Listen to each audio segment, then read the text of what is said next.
शुरू हो जाओगे, वैसे मुझे पता है, लेकिन फिर भी। तो एक बार फिर से आप सभी को गुड इवनिंग है।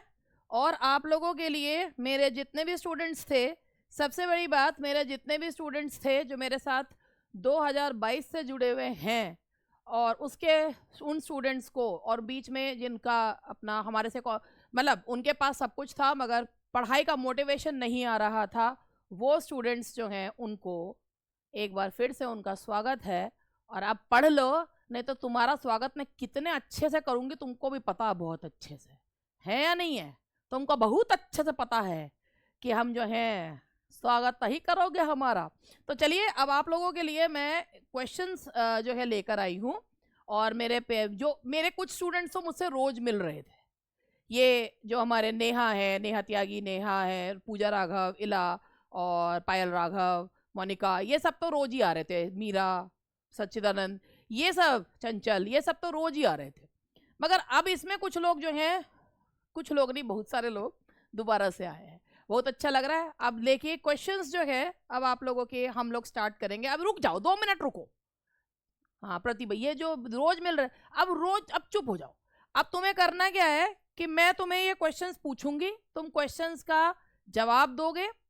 और ये वही 125 क्वेश्चन ये रोज इसलिए आए थे क्योंकि उन्होंने कहा भैया रिवीजन कंटिन्यू कर रखा था ना अपना, मतलब अभी बीच में जब तक वो बैकअप चल रहा था, अब तो कई दिन से नहीं आ रहे थे, ये इसमें पहली क्लास है, इसमें पहली क्लास है, ठीक है।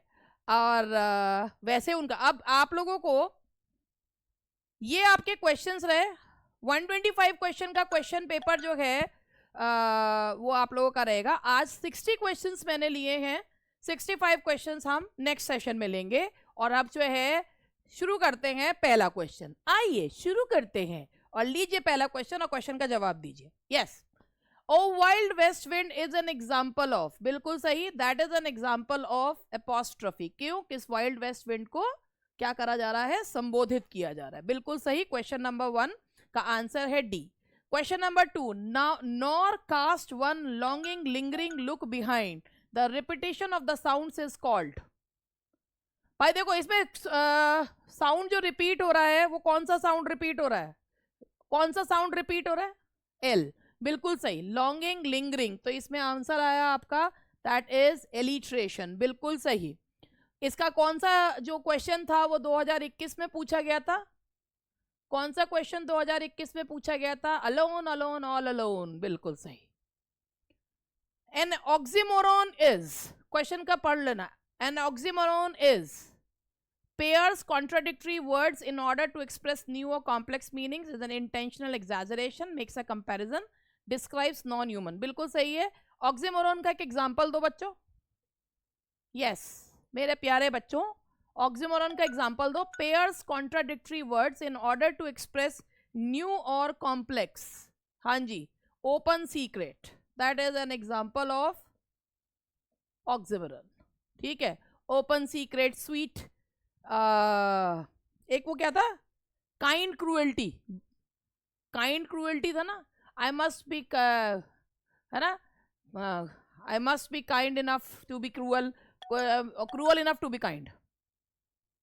Metonymy is used in which of the following sentences from Macbeth, I must be cruel to be, बिल्कुल सही।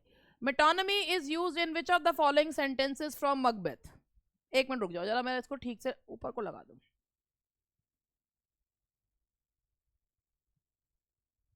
बताओ, I drink to the general joy of the whole table, बिल्कुल सही, बी में। अभी बताना इसमें कहां मेटोनमी यूज हुई है, कौन से वर्ड में मेटोनमी यूज हुई है, बिल्कुल सही, होल टेबल। होल टेबल से क्या बताया गया है, होल मेटोनमी है, गेस्ट के लिए क्या यूज कर लिया, टेबल, गेस्ट के लिए, है ना, गेस्ट के लिए यूज करें, बिल्कुल सही।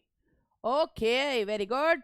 विच is not a part of the structure of the classic ode, eclogues. Eclogues क्या होते हैं, एक्लॉग्स क्या होते हैं, pastoral eclogues, dialogues, pastoral poems in the form of dialogues, pastoral poems in the form of dialogues, ठीक है।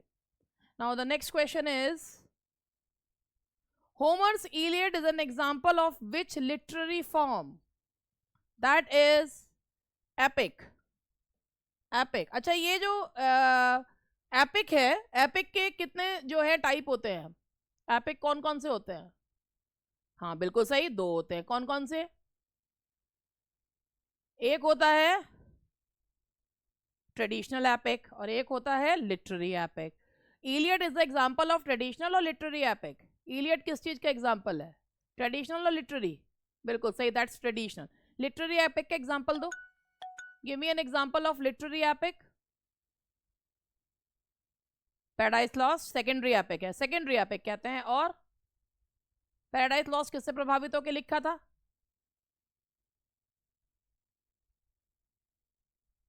Virgil ने कौन सा लिखा है? Aeneid. Yes, that is Aeneid. बिल्कुल सही. मेडिटेटिव और a formal and sustained poem of lament है दया में पता मुझे. Lament for the death of a particular person is called, that is an elegy. बिल्कुल सही, एलिजी. अच्छा ये बताओ, एडोनिस जो है वो किस प्रकार की एलिजी है? एडोनिस किस प्रकार की एलिजी है? पेस्टोरल. बिल्कुल सही, Adonis is a pastoral elegy. किसने किसके लिए लिखी है? नमस्ते नमस्ते नमस्ते. किसने किसके लिए लिखी है? शैले ने शैले ने कीट्स के लिए लिखी है. नेहा तू कमाल है? शैले ने किट्टू के लिए लिखी है. बताओ, मिल्टन मिल्टू हो गए, कीट्स किट्टू हो गए. बताओ क्या करूं मैं तुम्हारा है? वो अपना नाम ये सुन लेना तो सोचेंगे बताओ क्या मुझे बोलते हैं.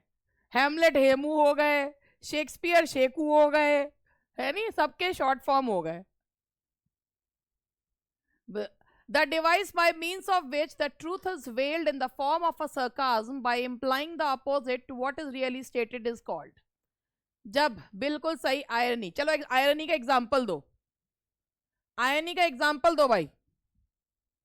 Give me an example of irony. Thank you Alka, मुझे भी बहुत अच्छा लग रहा है आप लोगों को देख के. आयरनी आयरनी वो तो सरकाज्म होता है. खा ले रसगुल्ले खा ले जैसे. हाँ आयनी का एग्जांपल अगर हम लिटरेरी देते, and Brutus is a noble man कि though Caesar left things for every Roman, but Brutus says that Caesar was ambitious and Brutus is an honourable man. यही तो था. तो ये एग्जाम्पल किसका है? नहीं का है. That is an example. जब हम सीधा नहीं कहते हैं, घुमा के कहते हैं, लेकिन हमारा मतलब जो होता है वो कुछ और ही होता है कहने का, that is an example of irony. तो आयरनी के तो बहुत सारे बढ़िया बढ़िया से एग्जाम्पल्स हैं, और आप वो एग्जाम्पल्स तो आप लोगों को बहुत अच्छे से याद भी होते हैं, है ना. एंटनी, बड़ी जल्दी आ गए हो घर पतिदेव के लिए. बहनों और भाइयों, हमारे स्टूडेंट्स की कथा घर से शुरू होकर घर पे ही खत्म हो जाती है ना. और एक बेचारा जीव होता है, उसके लिए तो जो है वही कथा हमारी उस पे ही है ना, उसी पे खत्म हो जाती है.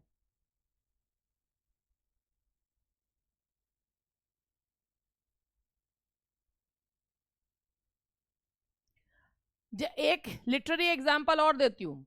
एक वो पोएम है the rime of the ancient mariner. ठीक है, तो उसमें एक है, water everywhere not a single drop to drink. Coleridge की water everywhere not a single drop to drink. ये सिचुएशनल आयरनी है. क्यों है सिचुएशनल आयरनी? क्योंकि इसमें एक सिचुएशन, भाई हमको पता है वो आयरनी है कि देयर इज वाटर एवरीवेयर, मगर फिर भी हम उसे पी नहीं सकते. तो वाटर की पानी है मगर पी नहीं सकते, तो that is called situational irony. ठीक है, वो सिचुएशनल आयरनी होती है. ड्रामेटिक आयरनी होती है.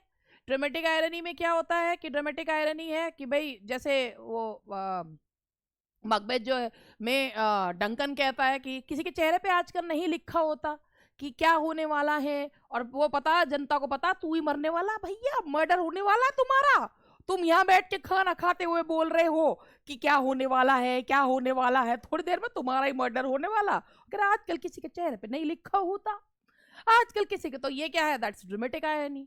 ठीक है, एक होती है कॉस्मिक आयरनी। कॉस्मिक आयरनी का एग्जांपल जो देते थे वो देते थे हार्डी, है ना। कॉस्मिक आयरनी का एग्जांपल देते थे हार्डी कि वो जैसे टेस्ट ऑफ द डी अब विले में, और वो है कि भाई जो कॉस्मिक आयरनी होती है कि इंटेंशन कुछ और होती है, जैसे वो टेस्ट जो है वो लेटर लिख के भेजती है एंजल के लिए, वो लेटर पहुंच जाता है कारपेट के नीचे, उसे कभी मिलता ही नहीं है, ये कॉस्मिक आयरनी होती है। हाँ ठीक है, तो ये आयरनी है। आगे बढ़ते हैं। The figure of speech involving a direct address either to an absent person or to a personified inanimate object is called, that is direct address है बेटा, डायरेक्ट एड्रेस, तुमने क्वेश्चन नहीं पढ़ा। The figure of speech involving a direct address, जब हम किसी को संबोधित करते हैं या तो किसी एब्सेंट व्यक्ति को या पर्सोनिफाइड इनएनिमेट ऑब्जेक्ट को, तो हम उसे क्या कहते हैं, that is apostrophe. O wild west wind, यानी कि एक ऐसा जिसमें एपोस्ट्रफी जो होता है ना, एक देखो एड्रेस और एपोस्ट्रफी में अंतर होता है। एड्रेस का मतलब क्या होता है, when you address some person that should be living, ठीक है, जब आप किसी व्यक्ति को एड्रेस कर रहे हैं तो दैट शुड बी लिविंग। लेकिन अगर आप किसी जो अपोस्ट्रफी क्या होती है कि आप जब कर रहे हैं कि कोई व्यक्ति जो उपस्थित नहीं है, मृत है, या किसी ऐसी चीज को जो व्यक्ति नहीं है उसे ह्यूमन बीइंग के रूप में कर रहे हो, तभी अपोस्ट्रफी होता है। नहीं तो वो संबोधन होता है, ठीक है, नहीं तो वो एड्रेस होता है, संबोधन होता है, ठीक है, तो that is apostrophe. A pleasing or tuneful arrangement of accented and unaccented syllables is called.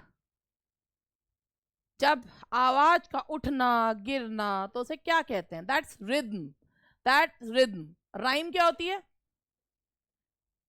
ठीक है, ताल, रिदम होती है ताल, और जो राइम होती है वो जब हम उसमें लय जो है मिलाते हैं, लय जो लय होती है ना, तो जो है, तो इसमें रिदम जो होती है जब आवाज का उठना गिरना, दैट इज रिदम। और राइम जो होती है कि जब हम लास्ट के वर्ड से जो है वो करते हैं, पहले लास्ट हर लाइन के लास्ट वर्ड को जब हम वो करते हैं, जैसे ए बी सी बी और इस तरीके से ए बी जो राइम होती है। How many lines does the ballad metre traditionally consist? How many lines, भाई बैलेड मीटर में 4 लाइन्स होती हैं, और राइम स्कीम क्या होती है? What is the rhyme scheme of a ballad meter? A B या ए बी सी बी या ए बी सी बी। अच्छा, बैलेड जो होता है, कीट्स की जो पोयम है ला बेलेडियम सांस मर्सी, वो किस प्रकार का बैलेड है? लिटरेरी बैलेड, बिल्कुल सही, that is a literary ballad, बिल्कुल सही जवाब आया है। तो इतने दिनों बाद आप मिले हैं मुझसे, मगर बेटे ऐसा है, अभी तो पार्टी शुरू हुई है, नाचो इस बात पे, डांस डांस, अभी तो पार्टी शुरू हुई है, लो मुझे देखो। तो एक आध दिन तो वार्म अप ही होना चाहिए ना, उसके बाद तो उसमें लय में आओगे। अभी तो पार्टी शुरू हुई है, मुझे मिस करा, ओके चलो कोई बात नहीं। Here once the embattled farmer stood and fired the shot heard around the world. ये वर्ल्ड है, shot around the world। तो मुझे ये बताओ कि इसमें जो है वो क्या, कौन सा फिगर ऑफ स्पीच होगा? देखो, हेयर वंस ये एमरसन की पोयम है, जो अमेरिकन पोएट थे एमरसन, उनकी पोयम है जिसका नाम है कॉन्कर्ड हिम। कॉन्कर्ड हिम जो है इसका नाम है। तो इसमें हाइपरबोली है। हाइपरबोली क्यों है? क्योंकि इसमें उन्होंने बताया यहाँ पर एम्बैटल्ड, एम्बैटल्ड का मतलब होता है रेडी टू फाइट, कि यहाँ पर लड़ने के लिए फार्मर्स जो है वो खड़े थे, और ऐसा जो है उन्होंने शॉट फायर करा कि पूरी दुनिया में सुनाई दिया। तो भाई ये बहुत बड़ा एग्जैजरेशन है ना, कि पूरी दुनिया में सुनाई दिया, गोली कहीं चली पूरी दुनिया में सुनाई दिया, ठीक है। तो जैसे गानों में होता है हमारे, एग्जैजरेशन होता है ना, दैट्स हाइपरबोली। तो इसका आंसर है hyperbole. The meaning of modus operandi is, what is the meaning of modus operandi? The manner of operating. Modus operandi मतलब mode of operation. Modus operandi को बोलते हैं mode of operation, that is mode of operation, यानी कि काम करने का तरीका, काम करने का तरीका, द मैनर ऑफ ऑपरेटिंग और proceeding. Who pioneered heroic couplet in English? Who pioneered heroic couplet in English? Geoffrey Chaucer. चलो बता दो, जेफरे चौसर ने हीरोइक कपलेट पे कौन सी रचना लिखी है अपनी? Which work? Canterbury Tales, yes, Canterbury Tales, हाँ, लेजेंड ऑफ कैंटरबरी टेल्स है, यस बिल्कुल, हाँ जी, लेजेंड भी है, कैंटरबरी टेल्स भी है, लेजेंड भी है, लेजेंड ऑफ गुड विमेन, बिल्कुल। Identify the movement to which John Keble, Cardinal Newman, Pusey and R.H. Froude were strongly associated. That is the Oxford movement. Oxford movement कौन से as में जो है वो आया था? In which century did the Oxford movement belong? No, that is the 19th Victorian era. Victorian era, 19th century, Victorian. Oxford movement जो आया था विक्टोरियन एज में आया था, 19th century। और ऑक्सफोर्ड मूवमेंट का दूसरा नाम क्या है? What is other name of Oxford movement? Tractarian, बिल्कुल सही, that's Tractarian movement, Tractarian, very good, Tractarian. अब इन सवालों के जवाब वो दे पा रहे हैं जो मैं एक्स्ट्रा पूछ रही हूँ, जो लगातार जो है टच में थे, जो लगातार टच में थे वो लोग दे पा रहे हैं, ठीक है, जो लगातार टच में नहीं थे वो नहीं दे पा, मतलब समवेयर दे फॉरगेट थिंग्स। तो बेटा अब बात वही है कि now keep in touch, that is must. तो ये अंतर हो जाता है जो लगातार पढ़ रहे थे। एक चीज मैंने ये देखी थी कि कुछ स्टूडेंट्स जो हैं वो लगातार जब से मतलब अपना कर रहे थे, आ रहे थे, उनको ये नहीं है कि वो चाहे आधा घंटा अपना, आधा पौन घंटा अपना माइंड फ्रेश करने के लिए आते, क्योंकि मुझे ये लगता है कि अब मैं देखो भाई, मैं कुछ एक को छोड़ दूं तो मुझे एक चीज़ पता है, मेरे को कुछ का जो अनुभव है वो तो कुछ का क्या 99%, 99.9% लोग तो इसमें अच्छे ही हैं, कुछ लोग ऐसे हैं जो बहुत ही, जिनका ऐसे ही वो रहा। तो भैया बात ये है कि अगर आपको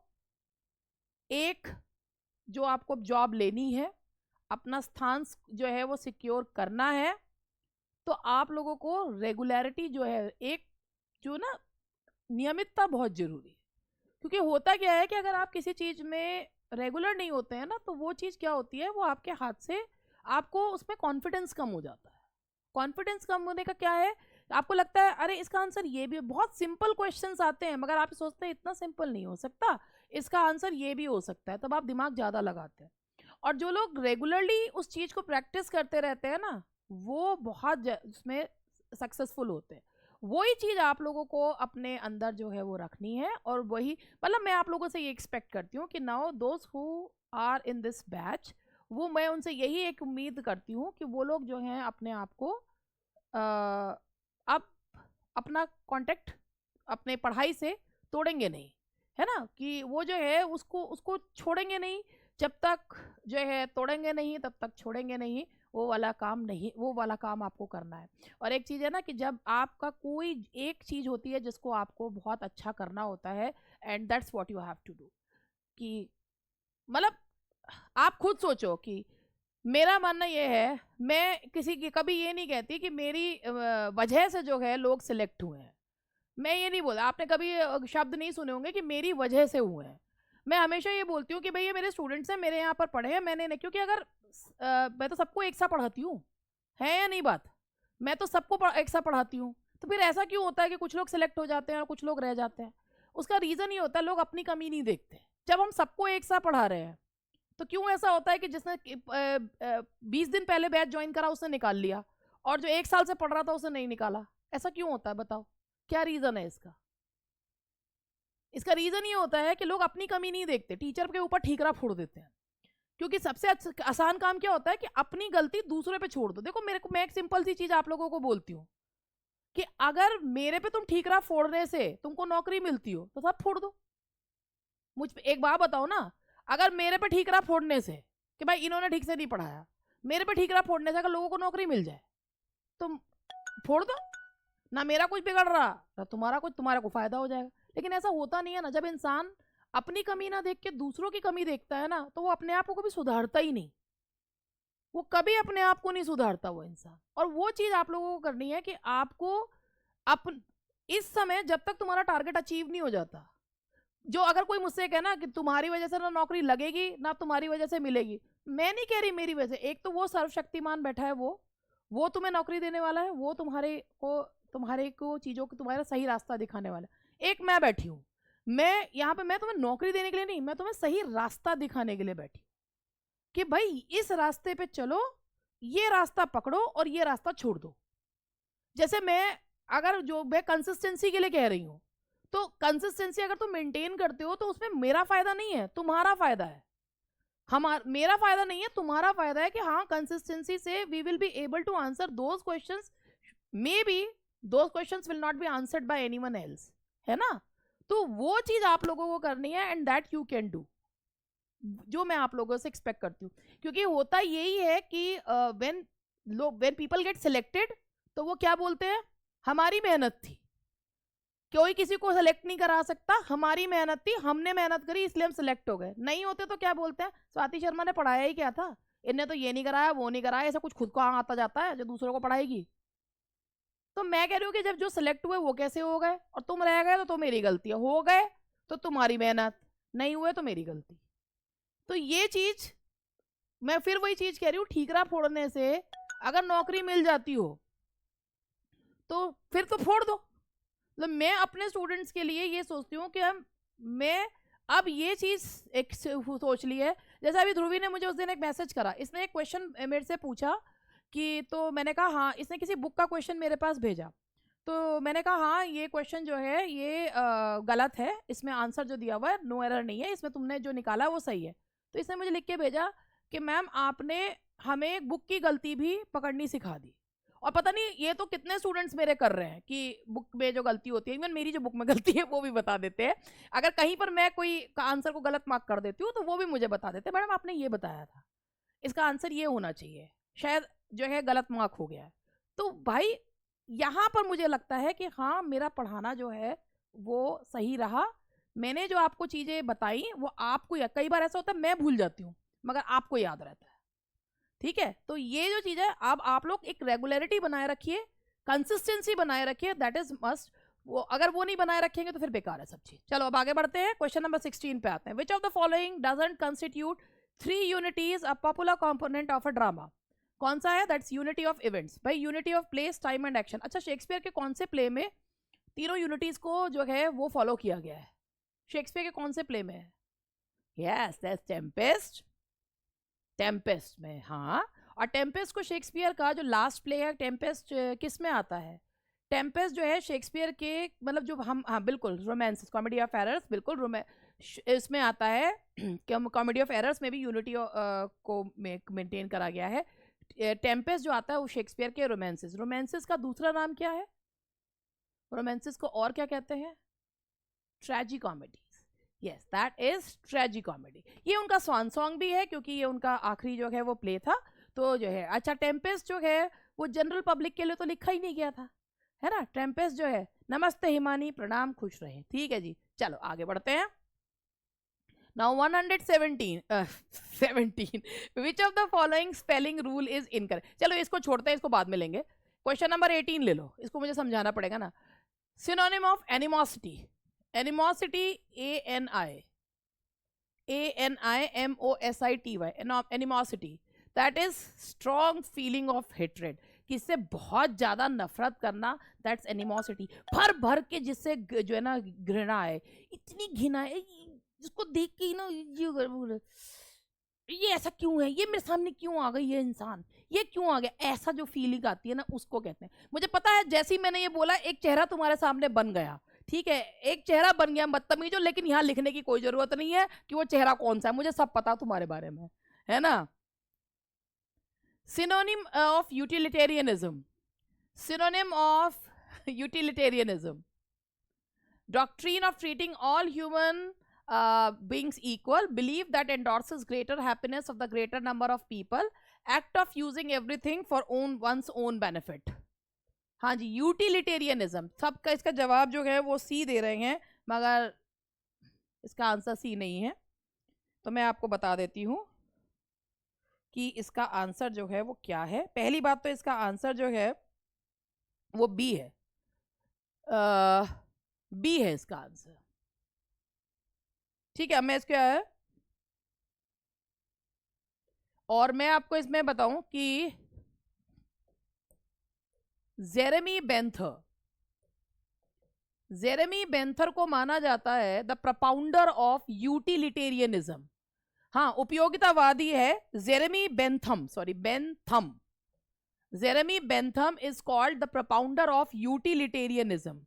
ठीक है, उनका यह मानना था कि इन्होंने एक किताब लिखी है principles of morals and legislation, कि अगर आपका बिहेवियर जो है वो मॉरली एप्रोप्रिएट है, तो आप कोई भी चीज ऐसी होनी चाहिए जो बहुत सारे लोगों के लिए यूजफुल हो। अगर कोई भी चीज बहुत सारे लोगों के लिए यूजफुल नहीं है तो वो बेकार है। यूटिलिटेरियनिज्म का मतलब है there should be things which should be useful to most of the people, and if something is not useful to most of the people then वो जो है वो बेकार है चीज। तो यूटिलिटेरियनिज्म उपयोगितावाद, तो बहुत जो चीज बहुत सारे लोगों के लिए यूज हो, और जेरेमी बेंथम है इसके propounder. Lyric has been the most popular form of poetry during late 18th century and early 19th, यानी कि अच्छा ये बताओ कि जो ये 1750 से 1798 का समय है ये ऑगस्टन एज नहीं है, और क्योंकि ऑगस्टन एज को हम दो भाग में बांटते हैं, इसे किस नाम से पुकारा जाता है? कृति इसलिए बता रही हूँ क्योंकि बीपीएससी में मैं भी यही चीज पढ़ा रही हूँ। ठीक है, ये है ये देखो, ये है transitional period, age of transition. और इसमें जो है ना वो प्रीकर्सर ऑफ रोमांटिस थे, जो प्रीकर्सर ऑफ रोमांटिसिज्म, यानी कि जो विलियम ब्लेक को भी प्रीकर्सर ऑफ माना जाता है। और लिरिक जो है वो लेट 18th और अर्ली 19th सेंचुरी में, जो हमारी रोमांटिक एज थी उसमें जो सबसे ज्यादा जिसका बोलबाला था वो था दैट वाज जो है लिरिक। यस, ग्रे कॉलिंस, बिल्कुल। ये 1750 लेटर हाफ माना जाता है। बेसिकली जो एज ऑफ ट्रांजिशन को दो भाग में बांट देते हैं, तो 1700 से 1750 तक हमारा नियो क्लासिकल हो जाता है, और एज ऑफ ट्रांजिशन को हम आधे भाग हिस्से को उसको एज ऑफ ट्रांजिशन कह देते हैं। In Greek mythology Aphrodite is the goddess of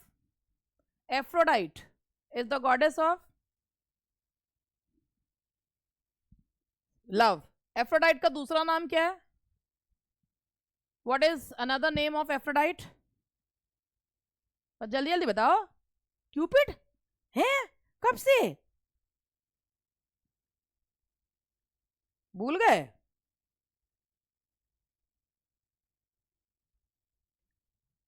नहीं पता?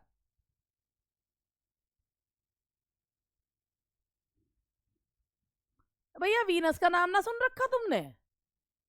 हैं, वीनस का नाम नहीं सुना तुमने?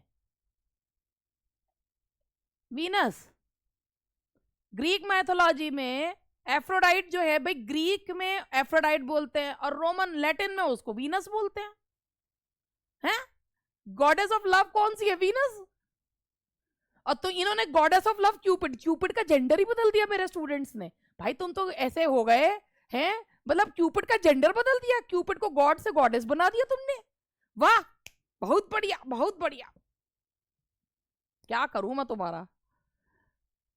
The novel form which deals with the development of the protagonist mind and character is, yes, that's Bildungsroman। जो इस बिल्डिंग्सरोमन नॉवल को एक और नाम से हम पुकारते हैं, किस नाम से पुकारते हैं? मतलब बिल्डिंग्सरोमन को और ये कहते हैं कमिंग ऑफ एज नॉवल कहते हैं, और novel of the formation years, coming of age या novel of the formation year. हाँ बिल्कुल सही, देखा, अच्छा लग रहा है ना, मजा आ रहा है। चलो देखो भाई, ये ना अभी वार्म अप सेशन चल रहा है, ठीक है, this is just a warm up session. अभी तो हमारा धीरे धीरे चीज़ें जो है वो, और अभी तो 1-2 सेशन तो हमारे वार्म अप ही रहेंगे, उसके बाद तुमको उसमें करूंगी।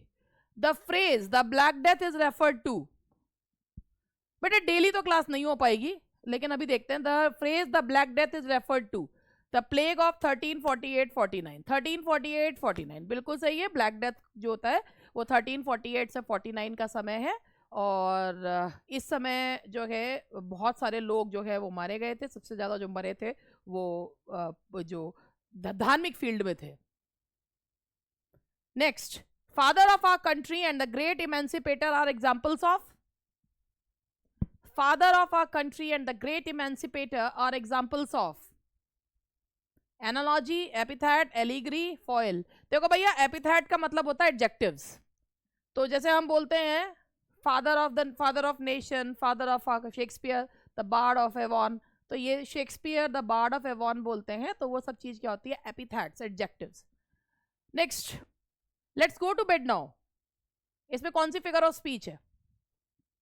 That is metonymy. कहाँ है? कौन से वर्ड में फिगर ऑफ स्पीच, कौन से वर्ड में मेटोनमी है? कौन से वर्ड में है? बेड में। अच्छा, कैसे है बेड में मेटोनमी? कैसे है? स्लीप के लिए, बिल्कुल। जो एक इसका मैंने आप लोगों को पढ़ाते हुए बता रखा है कि जो इंस्ट्रूमेंट है वो यूज किया जा रहा है, इंस्ट्रूमेंट यूज किया जा रहा है, इंस्ट्रूमेंट जो है उसको यूज कर रहे हैं, है ना? इंस्ट्रूमेंट को काम के लिए यूज किया जा रहा है, बिल्कुल। निन्नू के लिए बेड, हाँ जी, metonymy. Which of the following phrases best characterizes the late 19th century aesthetic movement? इनमें से लेट 19th सेंचुरी का एस्थेटिक मूवमेंट कौन सा है? That is art for art sake. बिल्कुल सही जवाब, आर्ट फॉर आर्ट सेक, है ना? आर्ट फॉर आर्ट सेक जो मूवमेंट है वो बताता है आर्ट को आर्ट के हिसाब से देखो, ना कि उसमें कोई मॉरल पर्पस जो है वो देखो, है ना? Art for art sake means कि आर्ट लार्ट पोलार्ट, इसका मतलब ये है कि आर्ट एक सेल्फ सफिशिएंट चीज है। आप आर्ट को आर्ट के पॉइंट ऑफ व्यू से देखिए, ना कोई उसमें जो है उसमें कोई वो ढूंढने की कोशिश मत करिए, यानी कि कोई मॉरल पर्पस ढूंढने की कोशिश मत करिए।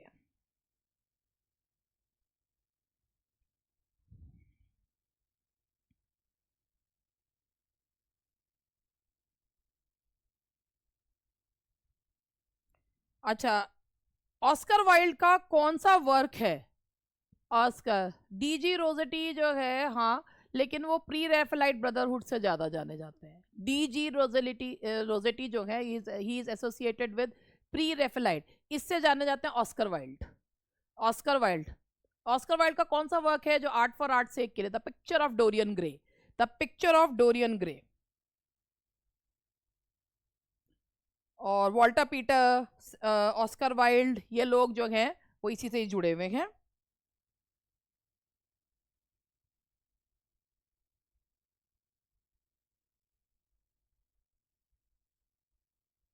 ठीक है, तो ये है, हाँ जी, डीजी हाँ जी। चलिए आगे बढ़ते हैं। Brief story told to illustrate a point और serve as an example of something often showing character of an individual. Brief story, जब हम कहानी कोई बात बताते हुए बीच में एक कहानी सुनाते हैं उदाहरण देने के लिए, उसे एनेक्डोट जो है वो कहा जाता है। That is called anecdotes. Now next question is,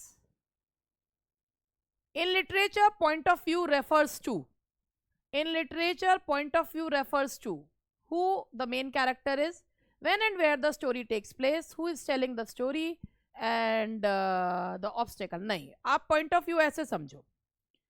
आप लोगों ने, अगर आप नॉवेल्स देखो, जो सी जवाब दे रहे हैं सही जवाब दे रहे हैं, आप नॉवेल्स वगैरह अगर पढ़ते हो तो कहानी जो होती है ना वो अलग अलग किरदारों के, अगर आप मूवी भी देखते हो या आप वेब सीरीज देखते हो तो कहानी अलग अलग किरदारों के माध्यम से चलती है।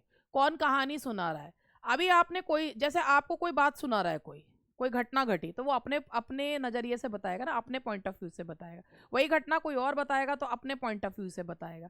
तो पॉइंट ऑफ व्यू का मतलब होता है कौन कहानी सुना रहा है ना? कौन कहानी सुना रहा है, that is called point of view. The answer is C, who is telling the story. The point of view is who is telling the story. क्योंकि एक बात बताओ, एक ही कहानी के कितने सारे पॉइंट ऑफ व्यू होते हैं, है या नहीं? अब अगर मान लो कि तुमको किसी को कोई बात सुनानी हो, तो तुम अपने उसमें से बहुत सारी चीजें, मान लीजिए कि तुम्हारे साथ कुछ कुछ ऐसी चीज हुई कि तुम्हें अपनी बात किसी को बतानी है, तो तुम उसमें से बहुत सारी ऐसी चीजें हटा दोगे जिसमें तुम वैम्प जैसी प्रतीत हो रही हो, और दूसरा जो है महा डेविलिश, ऐसा इंसान लग रहा हो जो बहुत ही, जिसने ही कोई गलती करी उस, तुम तो एक मासूम इंसान हो, तुम्हारा तो जन्म ही दुनिया में जो है मासूमियत फैलाने के लिए हुआ है, और जो वो दूसरा इंसान है ना, वो तो शैतान है, उसका जन्म ही शैतानियत फैलाने के लिए हुआ है।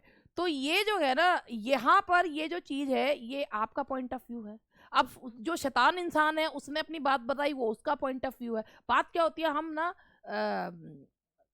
अब जैसा बात सबको पता है अपनी बात कैसे बतानी है, तो इसे ही कहते हैं point of view, who is telling the story, है ना? सब ऐसे ही होते हैं, सभी ऐसे होते हैं, मैं ना इंसान है ना, हम क्या कर सकते हैं। जब बहन से झगड़ा होता है ऐसे ही बताया जाता है मम्मी को, बिल्कुल सही बात है, अपनी अपनी बात सारी हटा दी जाती हैं, और जो दूसरे की बात है, अपनी गलती भी दूसरे के ऊपर थोप दी जाती है। ऐसा जो है सीखने की जरूरत नहीं है, सबको आता है। A statement that says less than what it is meant, a statement that says less than what is meant, that is understatement। ठीक है, अंडरस्टेटमेंट का मुझे कोई एग्जांपल देना चाहेगा तो बता दे कि अंडरस्टेटमेंट का एग्जांपल, अंडरस्टेटमेंट एग्जांपल।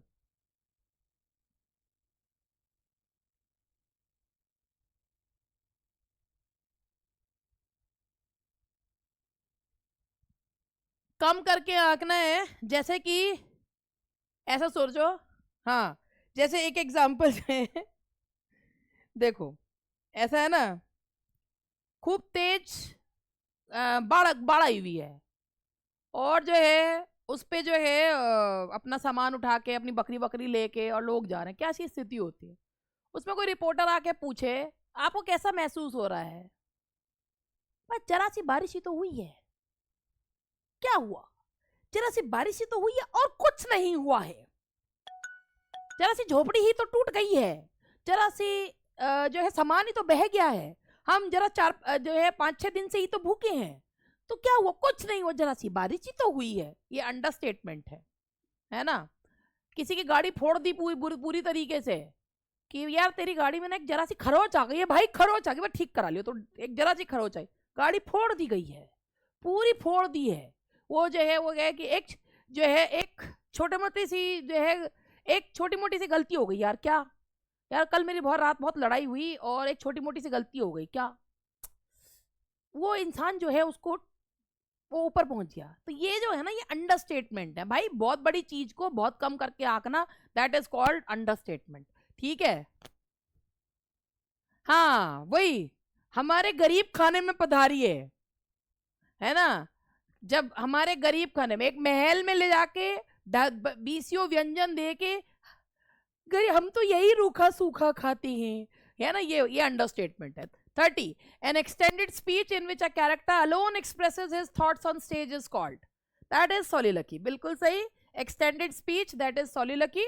जो इसमें जो राइटर, वो जो कैरेक्टर है वो अपनी बात को बताता है। The idea that the good are rewarded and the evil punished is termed, the idea that the good are rewarded and the evil punished is termed, that is poetic justice। किसने दिया है टर्म पोइटिक जस्टिस, कि अच्छे के साथ अच्छा होता है और बुरे के साथ अच्छा? राइमर, बिल्कुल सही, दैट इज थॉमस राइमर, बिल्कुल सही। A scene that interrupts the normal chronological sequence events in a story to depict something that happened at an earlier time। A scene that interrupts, देखो भाई, एक ऐसा सीन जो पीछे जाके बताता है, जो पीछे जाके बताता है, जब बैक है तो फ्लैश बैक आएगा, जो पीछे जाके बताए तो दैट इज फ्लैश बैक होगा वो। A statement which may contain 2 और मोर meaning is an example of, a statement which may contain, चलो एम्बिगिटी के एग्जाम्पल, एम्बिगिटी के एग्जाम्पल बताओ।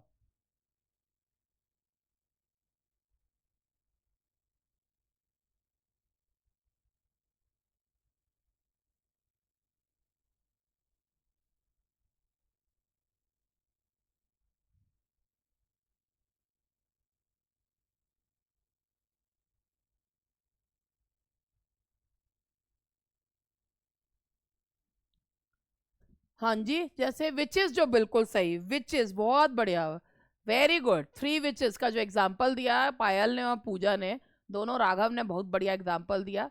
जो विचेस के स्टेटमेंट है मकबेथ में वो एम्बिगियस हैं, वो पूरा नहीं बोलती हैं, उसकी बात को अलग तरीके से, वो एम्बिगियस स्टेटमेंट्स हैं।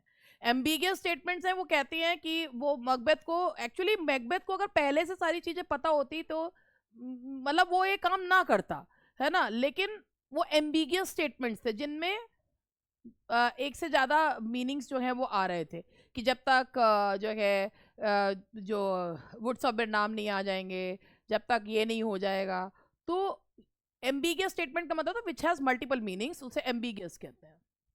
तो एम्बिगिटी। चलिए नेक्स्ट क्वेश्चन है, which Augustan writer epitaph reads one who strove with all his might to champion liberty. Modest proposal का नाम सुना है तुमने? Modest proposal, modest proposal, one who strove with all his might to champion liberty. Modest proposal लिखा है Jonathan Swift ने। अरे एक मॉडेस्ट प्रपोजल करना, ऑगस्टन एज में जोनाथन स्विफ्ट जो है अपने बाइटिंग सटायर के लिए जाने जाते हैं, और उन्हीं के जो एपिथैप है यानी कि शिलालेख है, उस पर लिखा हुआ है वन हु स्ट्रोव, जिसने पूरी मेहनत करी, लिबर्टी। तो मॉडेस्ट प्रपोजल उनका एक बहुत ही एक सटायर है जिसमें उन्होंने एक प्रपोजल जो है वो दिया है। अगर जिन लोगों को याद हो तो मैंने बताया था कि मॉडेस्ट प्रपोजल वाला, कि मैंने क्या बताया था, बड़ा ही खतरनाक सा जो है वो एग्जाम्पल है उसका, मॉडेस्ट प्रपोजल का मैंने बताया, बिल्कुल वही वही। मॉडेस्ट प्रपोजल जोनाथन स्विफ्ट ने कहा था कि एक गरीब लोगों को अपनी गरीबी, आयरलैंड गरीब लोगों को गरीबी मिटाने का तरीका ये है कि जो खूबसूरत सुंदर सुंदर से बच्चे होते हैं, अमीर लोगों का खाना उन्हें बना दो, तो अमीर लोगों के लिए खाने की समस्या समाप्त हो जाएगी, और जो गरीब लोग हैं उनकी गरीबी समाप्त हो जाएगी। तो that is a modest proposal. और ये एक बहुत ही जो है एक बाइटिंग सटायर था, जो वहाँ पर भूखमरी फैली हुई थी उसके लिए, और ये जोनाथन स्विफ्ट को कहा के लिए यूज होता है, one who strove with all his might. तो वन हु स्ट्रोव ये उन्हीं के लिए कहा गया है।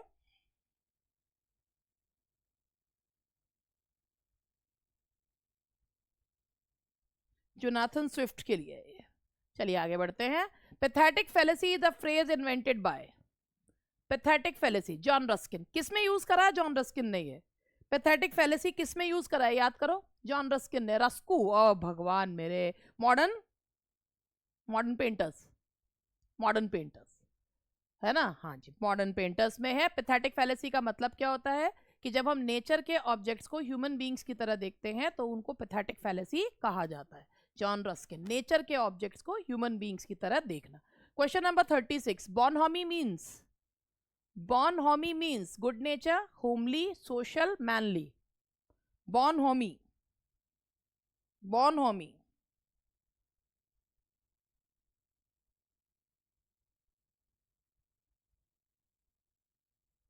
bonhomie का मतलब होता है गुड नेचर, चीयरफुल, फ्रेंडली, बहुत ही ऊर्जा से भरे हुए जो होते हैं, है ना। bonhomie मीन्स होता है चीयरफुल, फुल ऑफ लाइफ, तो it is called bonhomie, good नेचर्ड person, that is good nature, खुश मिजाज, good nature, so that is good nature. The word terrain means, the word terrain, see, tract of land, एक जमीन का टुकड़ा, tract of land, ठीक। fiasco, fiasco means failure, all his endeavors resulted in fiasco, failure, ठीक है। deplete, deplete,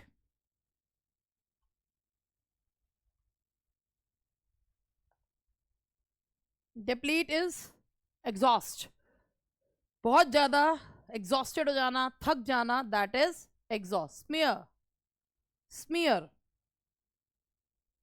smear, फटाफट जवाब दो। और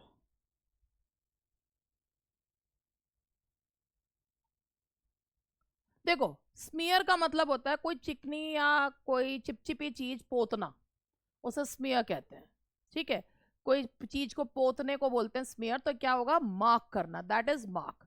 एंड आज हम ये 41 तक कर रहे हैं, बाकी के और जोड़ दूंगी, उसके साथ करवाती हूँ। The uses of computer based technology in offices are extensive, that is widespread. तो दैट्स ऑल फॉर टुडे। अभी 1 मिनट आप लोगों से बात करती हूँ। That is all for today and rest of the questions हम लोग डिस्कस करेंगे